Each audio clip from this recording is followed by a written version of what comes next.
How's it going, guys? Welcome back to another FIFA 21 Trading School video.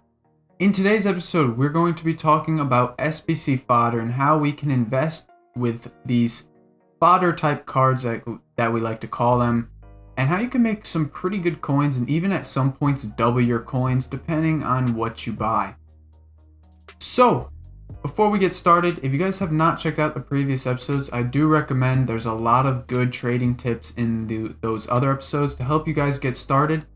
Fodder investing is not going to be a great, not that it won't be good at the start of the game, but like in the very first few days, I don't really recommend doing this. However, once we start getting FIFA 21 rolling, I think it'll be a very great method as it is every year in FIFA. But without further ado, we'll get right into it. What is SBC fodder? SBC fodder is basically a card that is not really usable in game. Like, they're not very good. Their stats aren't like quick. They just aren't great in game. Some examples of fodder would be like Laporte, Henderson last year, a lot of like 83s, 82s, and even the higher rated ones like Thiago Silva. He was very slow, but he was very useful for SBCs because, with high ratings and stuff, players who don't have a lot of demand for being used in games are lower priced, which makes them a prime target for SBCs. So, how can you make coins with these cards? Well, like I explained, when you can use these cards for SBCs. So when an SBC requires an 85 or an 86 rated squad with, let's say, a certain league or nation, higher rated players like Thiago Silva, for example, last year, or even Laporte right here on the screen. These guys were really useful for those SBCs because they have great chemistry and their rating brings it up. So what you could do is invest in these cards when there's no SBCs needed. So, you can use Laporte. Let's say no SBC came out. You could pick him up for, let's say, 20k. And then if an SBC comes out that he is needed for, or, he's very useful to use in that SBC, you can probably sell them anywhere from upwards to 25, 30k. And this is the case with a lot of fodder. A lot of fodder rises up and down depending on SBCs that come out, which makes them super, super effective.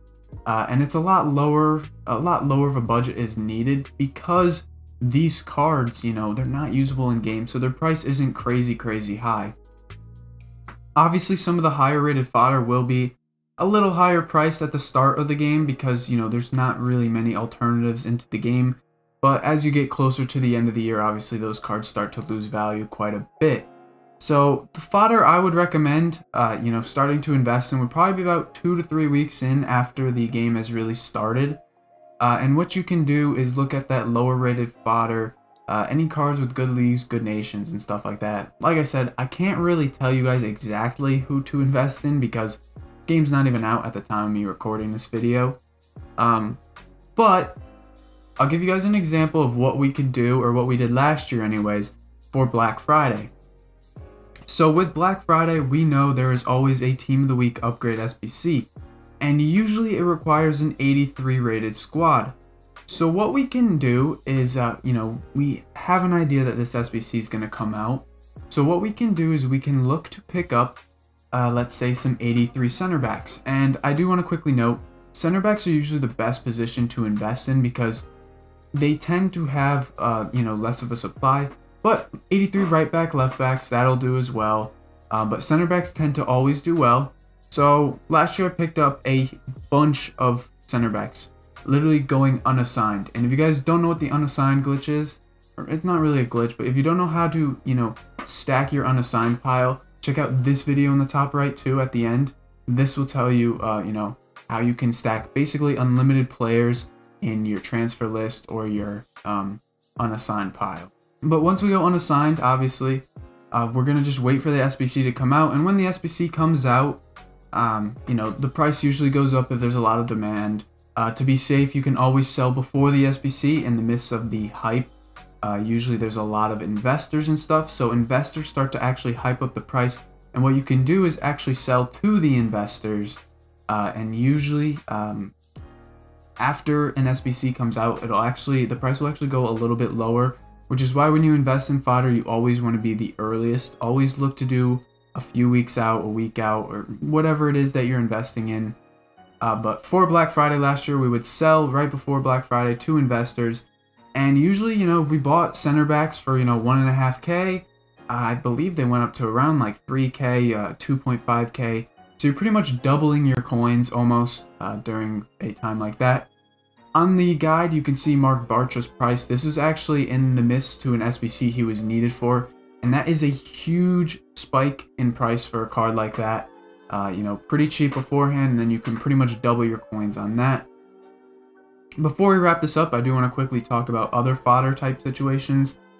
With Player of the Month, for example, Player of the Month, if you guys don't know what that is basically every month EA picks a player or is voted on by the league or whatever. However they get picked, they get an SBC, and what you can do is actually invest in players for those Player of the Month SBCs. So fodder cards that would be good for, let's say, we were getting the Premier League Player of the Month SBC, and at the moment it's either like Salah's in the race, Son's in the race. So let's say Salah, for example. Liverpool fodder would be a great idea because there's most likely going to be an SBC that requires some Liverpool players and whatnot. So those are the types of things you need to look out for. Investing in SBC fodder is really, really easy, and it's super effective. Obviously, we don't have too many SBCs right at the start of the game. And again, fodder is going to be expensive the first few weeks in. But once we start getting rolling, you're going to see that this is a superb technique to do. If you aren't able to trade and, quick flip all the time, picking up some fodder for the week is never a bad idea.